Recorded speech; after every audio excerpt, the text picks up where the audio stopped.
The late autumn sun poured a soft golden light across the parking lot outside the Silver Creek Police K-9 Rehabilitation Unit. A breeze carried the crisp scent of dry leaves, and small, steady footsteps echoed gently on the concrete as 8-year-old Sophie Mitchell stepped through the iron gate, her father's oversized police jacket billowing behind her like a cape. That jacket once belonged to Officer James Mitchell, her father, who never returned home after a confrontation with an armed suspect. Since that day, Sophie hadn't spoken.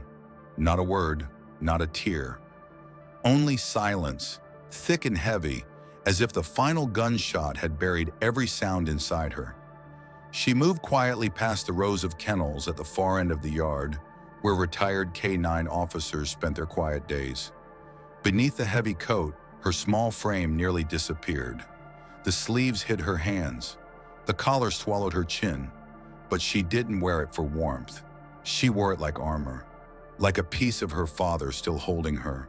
Her eyes scanned the enclosures, each name, each pair of curious eyes until they stopped. At the very end, Max, a German shepherd who had served alongside her father, sat silently. His fur had grayed and his ears drooped with age, but his eyes, those eyes were still the same. The moment he saw her, Max rose, not from instinct, but recognition. Sophie stepped forward, each movement slow and deliberate, as if retracing the deepest memories carved into her bones. She stopped just in front of the fence. They stared at each other for a long moment.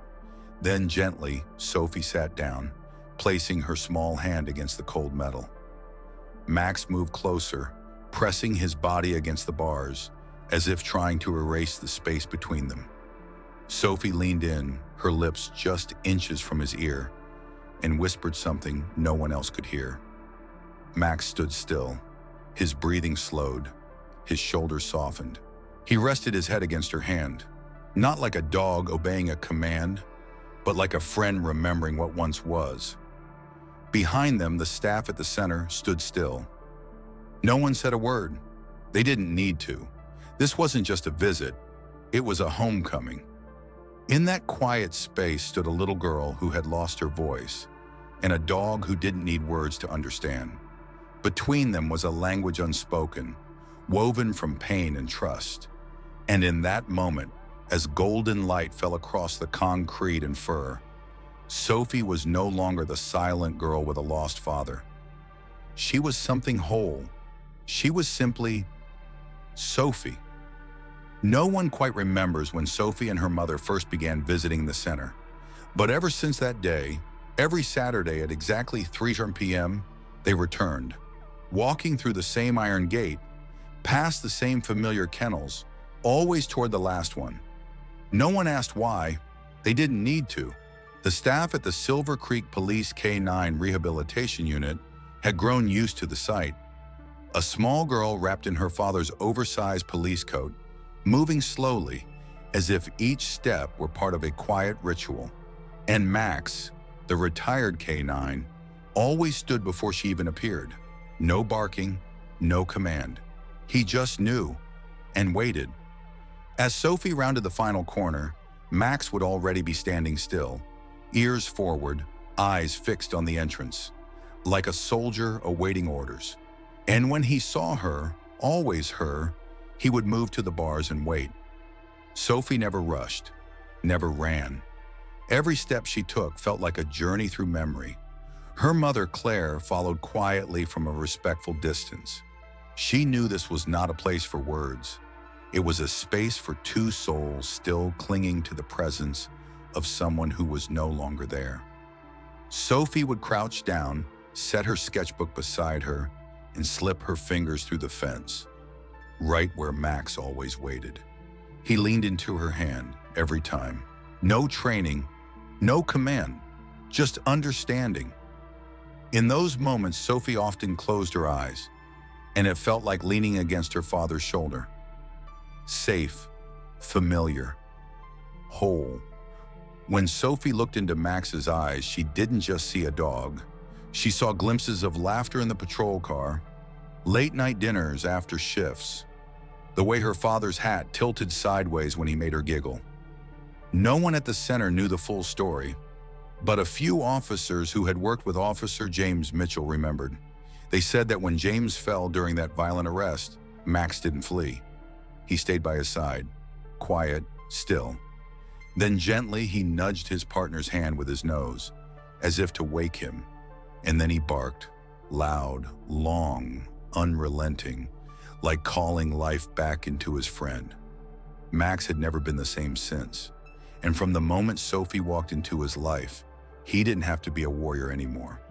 He only had to be present, the one who remembers, the one who listens, the one who keeps the past alive. Each week, Sophie brought drawings, sometimes of her father in uniform, standing next to Max. Other times, the three of them together, her dad, Max, and Sophie, wearing blue police hats, hand in hand, beneath a bright sky. She slid each drawing through the fence, and a staff member quietly pinned it to the break room board. Over time, the wall filled. Each sketch marked a step back, a soft breadcrumb leading Sophie toward herself. She no longer flinched at barking, no longer startled when people passed. With Max, she didn't have to be on guard. She was allowed to be at peace. And Max, the dog once trained for danger, no longer needed to charge into battle. He only needed to be there, steady, quiet, and remembering. The letter arrived on a quiet Wednesday afternoon, tucked between bills and flyers on the kitchen counter. Claire Mitchell almost passed it by, until she saw the official stamp from the Silver Creek Police K-9 Rehabilitation Unit. When she opened it and read the contents, her heart sank. The wording was brief, professional, but one sentence froze her in place. Retired K-9 Max will be listed for public auction in accordance with department policy. Auction, as if Max were just old equipment, as if he no longer mattered, as if the memories of James, her husband, Sophie's father, could be priced and sold. Claire gripped the paper, unable to stop the chill spreading through her. Upstairs, Sophie was humming softly, a gentle, aimless tune.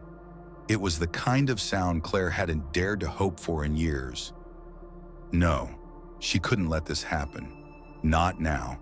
Not when Sophie was finally beginning to come back to life. That night after Sophie had gone to bed, Claire sat at the kitchen table alone. The letter lay beside a faded photograph. In it, James was in uniform, one arm wrapped around toddler Sophie, the other resting on Max's head. All three were smiling. She whispered into the silence, "I'm sorry, James. I don't know how to hold on to what's left." But Sophie, like always, had already felt it before a word was spoken. The next morning, Claire opened her daughter's door and froze. Sophie was sitting on the floor, surrounded by old shoe boxes, torn paper, and money. Coins, crumpled bills, birthday savings, art contest prizes, chore allowances, all carefully gathered into neat little piles. Claire didn't say anything. She simply knelt beside her, quietly watching. Sophie looked up. She didn't speak, but her eyes were calm and certain, not desperate, not afraid, just quietly determined. She wasn't going to lose Max. At the bottom of one box were Sophie's best drawings, the ones she had hidden away like treasures. Her father smiling, Max beside him, the three of them holding hands under a bright blue sky. Claire didn't stop her. She didn't say, "You don't have to," because she understood. This wasn't about wanting a pet.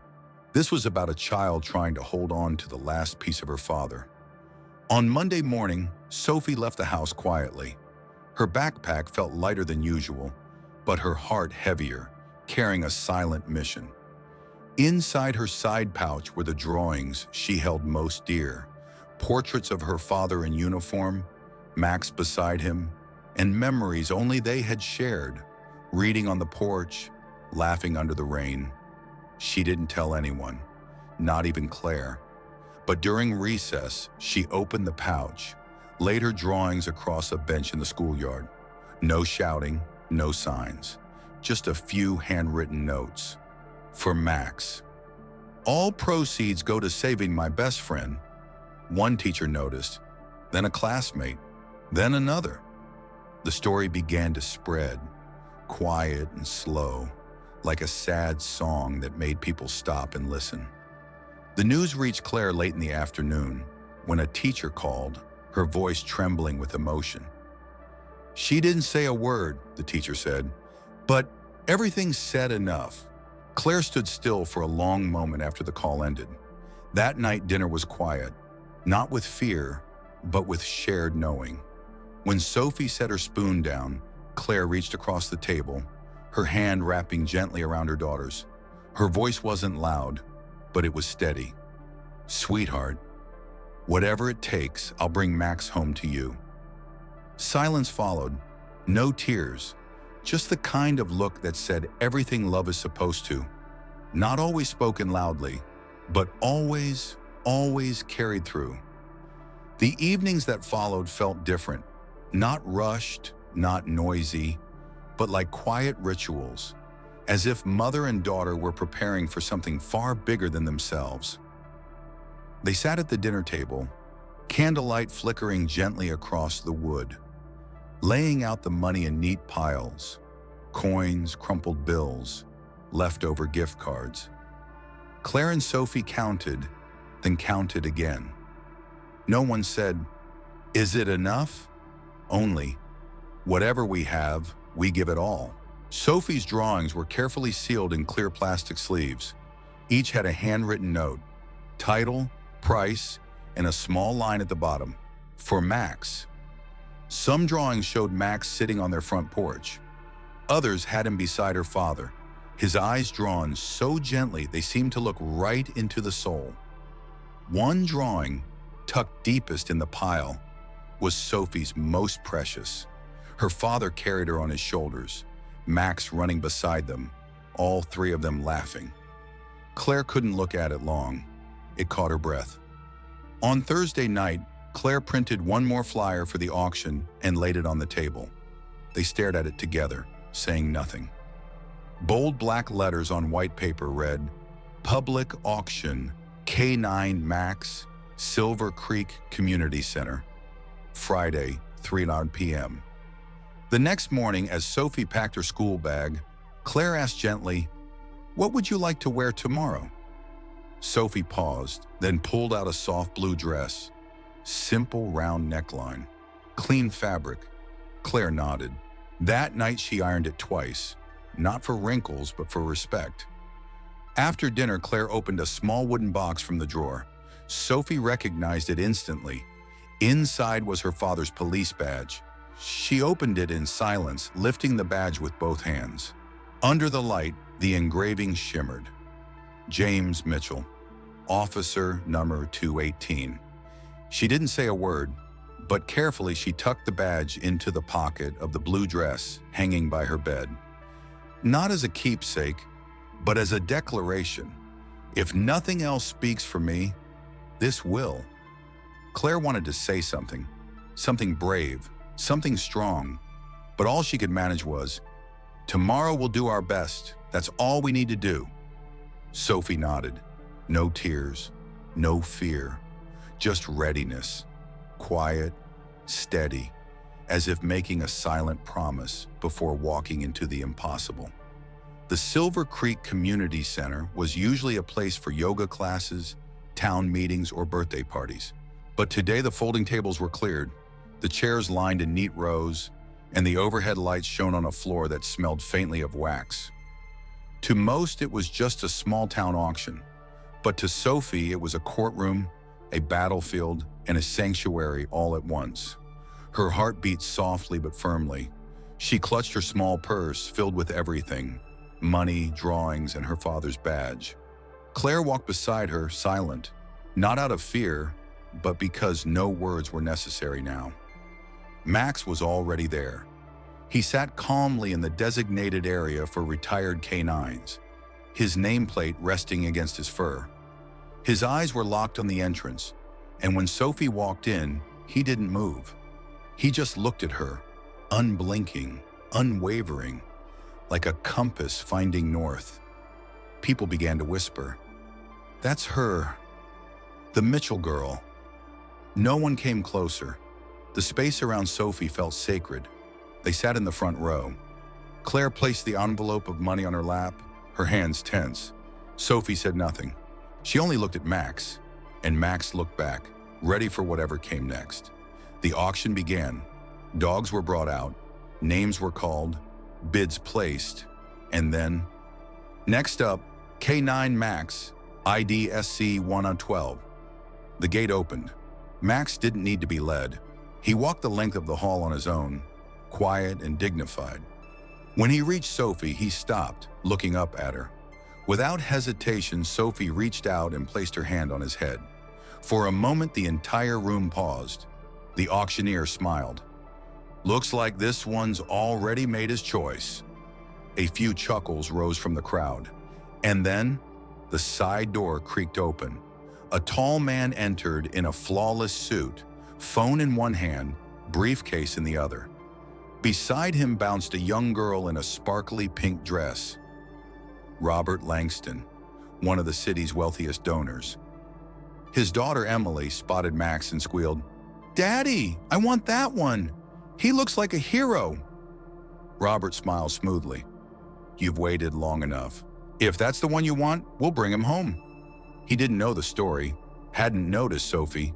Not yet. The auctioneer began. "Opening bid for Max, $500. Claire raised her paddle. Robert immediately raised his paddle. $1,000.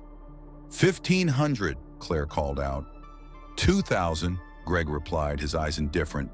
The room tensed. Whispers began to rise.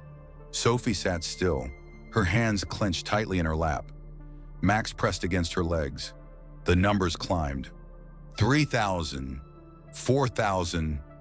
Claire was running out of money. The envelope in her hands felt lighter than ever.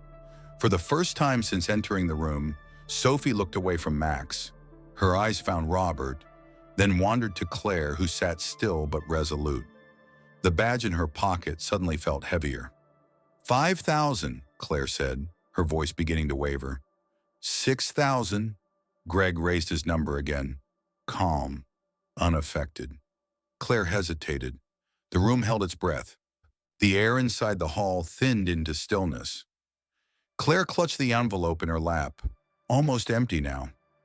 Sophie sat quietly beside her, eyes lowered, one hand clenched around something inside her dress pocket, her father's badge. 6,000, Robert Langston said, raising his paddle once more. Calm, detached. Claire didn't move. There was nothing more to offer. Sophie looked at him, then at Emily, the cheerful girl bouncing her feet in the row behind. Then she turned to Max, still beside her, calm, unwavering. And then she stood. It was a small motion, but it shifted the entire room. Every gaze fell on the little girl in the pale blue dress, hair tied simply, eyes steady and silent, yet full of something ready to break. Sophie reached into her pocket and pulled out a police badge, worn, scratched, but glowing under the lights. She held it with both hands, raised it to her chest. Her voice came, hoarse, fragile but clear. Max is not a pet. Silence deepened. He's an officer. He saved people.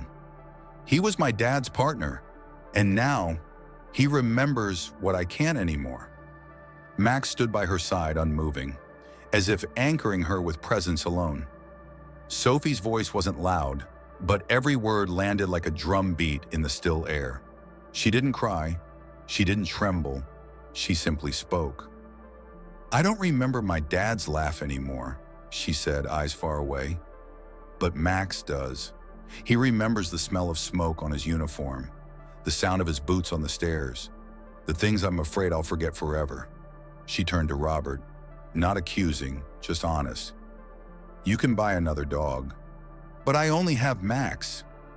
Emily, who had been swinging her legs playfully, now sat frozen, eyes wide. She glanced at Sophie, then quietly reached for her father's sleeve. Sophie lowered the badge, pressing it against her chest. "If Max leaves me, I lose the last piece of my dad." Still no one moved. No one whispered. One beat. Two. Then Emily tugged gently at her father's hand. Daddy, let her keep him. Robert looked at his daughter and for the first time truly saw her. Then his eyes met Sophie's, and what he saw wasn't a little girl, but someone carrying the weight of memory and loss. He took a breath, turned to the auctioneer. We're withdrawing our bid. No one clapped, but dozens stood, quietly, reverently. The auctioneer nodded, voice low. K9 Max is awarded to Sophie Mitchell.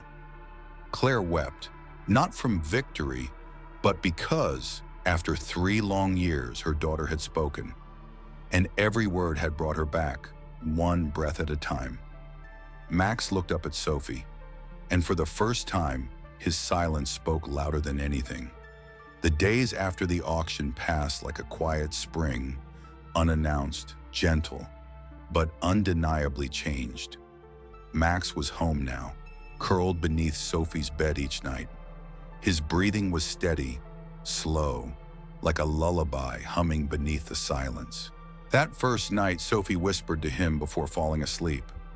By the second night, she began telling him more. Small things, lunch at school, a new colored pencil. No one else might have heard, but Max always did. Claire stood each morning by the doorway, saying nothing, just smiling. Little by little, Sophie began returning to herself, not with grand gestures, but with small victories. A quiet hello in the hallway, a nod in class, a soft laugh drifting across the playground. One morning, Sophie's teacher called Claire, her voice trembling. She just raised her hand. The whole class froze. I just thought you should know. That afternoon, Claire met Sophie at the school gate. She didn't say a word, but her eyes glowed with something new, a joy too quiet to name, but unmistakable. Weeks later, while searching Sophie's bag for homework, Claire found a small card tucked into a side pocket. A birthday invitation. No note, no explanation. But when Claire asked, "Would you like to go?" Sophie nodded, then asked, barely louder than a breath, "Can Max come too?" That evening, they ate dinner under warm yellow light. No phones, no TV. Just Sophie's voice filling the space, sharing her day, silly stories about Max barking at the mail truck. Claire sat with her coffee in hand, quietly listening, as if she were listening to sunlight. Max lay beside Sophie's chair, head resting on her leg, eyes half closed, at peace, as if he'd never been gone. Near the front door, a gentle breeze stirred the framed police badge, now hanging beside the entrance. Not as a monument to loss, but as a soft reminder. Even grief leaves behind music, and love, if given time, always finds the rhythm again. Her father's badge now hung framed by the front door, not as a symbol of loss, but as a quiet testament to return. Every morning before leaving for school, Sophie would pause and look at it, like a greeting, like a silent promise. She was still carrying forward what her father left behind. Claire often sat on the porch in the late afternoons, a warm cup of coffee in her hands, eyes following the 2 figures in the yard, Sophie and Max. Sometimes they ran, sometimes they just sat, her head resting on Max's shoulder, both still, as if the world had nothing else to demand from them. Sophie talked more now, laughed more, but sometimes she was silent, not from fear, but because she no longer needed to prove anything. Silence had become peace, not pain. One day while at the local grocery store, a woman approached. She didn't ask questions or make small talk. She simply leaned down, looked Sophie in the eye and said, "Thank you. That day, you gave our town hope." Sophie blinked, a little surprised, but she didn't shy away. She smiled, not forced, not nervous, just true. Then she turned to Max, standing silently beside her. "He gave it to me first," the woman nodded, eyes brimming. Since the auction, Max had become a fixture in the little town of Silver Creek. People didn't just remember him as Canine Max, but as the dog who helped a girl find her voice again and reminded them all that love and memory aren't things you can place bids on. Sophie kept drawing, but now her sketches included more than just her father and Max. She drew classmates, the schoolyard, wind blowing through trees, ordinary things, but to her they were everything. One afternoon, Claire opened an old drawer and found an unfinished sketch. It showed James Mitchell sitting on a bench, his hand resting gently on Max's head. Beside him sat Sophie, a little older, smiling. Above them, in faint pencil lines, were the words, "Some things don't fade. They stay, in hearts, in silence, in loyalty." Claire folded the paper and placed it in the memory box, not to hide it away, but to preserve it. That evening, as the sun slanted through the fence, Sophie sat on the porch, Max lying at her feet. A breeze passed. She tilted her head and whispered something to him. No one heard what she said, but Max turned, gently touched her hand with his nose, like an answer. Because some things don't need to be said. Some things, like loyalty, memory, and love, aren't meant to be explained. They're meant to be kept and carried forward. 5 years had passed since the day silence filled that auction hall. Sophie was a young woman now, taller, steadier, her eyes still gentle but deeper now, carrying the quiet strength of someone who had lived through loss and found her way back. She still drew. She still smiled. She still carried Max's love like a second heartbeat. Max, now older, fur graying, his steps slower, remained her most loyal companion. Every morning, he lay beneath her desk as she studied. Every evening, they walked together, his pace measured, deliberate, as if he knew every moment now was a gift. Claire no longer worried like before. Watching Sophie move through the world, confident, whole, she knew the journey had been guided by someone who never left her side. Max wasn't just a dog. He had kept a promise James Mitchell never had the chance to finish. Then came an April afternoon, clear sky, soft breeze. Sophie returned from school to find Max sitting in front of the bookshelf, his eyes fixed on the photo of her father in uniform. He was breathing harder, but his eyes were alert, restless. He turned, took his leash gently in his mouth, and walked to the door. Sophie didn't ask. She just knew. She laced her shoes, pulled on a jacket, and the two of them walked together. No words, no plan, only understanding. The cemetery rested on a quiet hill west of town. Wind carried the scent of wildflowers, damp soil, and fresh-cut grass. Sophie led Max to her father's grave, a place they had visited often. But today, Max didn't stand. He laid down, slowly, head pressed against the stone, eyes closed, as if he had returned to his final post. Sophie sat beside him, hand resting on his back. They stayed like that until the sun began to drop. No one disturbed them. No one needed to. When the wind changed, Max stood again. Sophie nodded. They walked home. The next evening, sunlight spilled into the living room. Sophie sat by the window. Max lay at her feet on the warm rug. Claire was in the kitchen, the sound of boiling water softly rising into the quiet house. Then Sophie reached down, gently brushed her fingers over Max's head, and for the first time in years, he didn't lift it. Her breath caught. "Max?" Her voice shook. Claire turned the corner and stopped cold. There was Sophie kneeling, her face still, her hand on Max's chest, as if trying to feel what was no longer there. Tears traced down her cheeks in perfect silence. Max lay still, peaceful, yes, but too still. And Claire knew his final breath had come and gone. No barking, no whimper, just silence, like a final exhale that slipped into the light, soft as a leaf settling to earth. Claire wrapped her arms around Sophie. They stayed beside their friend, their family, their guardian. No one spoke, They didn't need to. Max had gone, surrounded by love, the kind that never asks for anything in return, the kind that stays behind, always.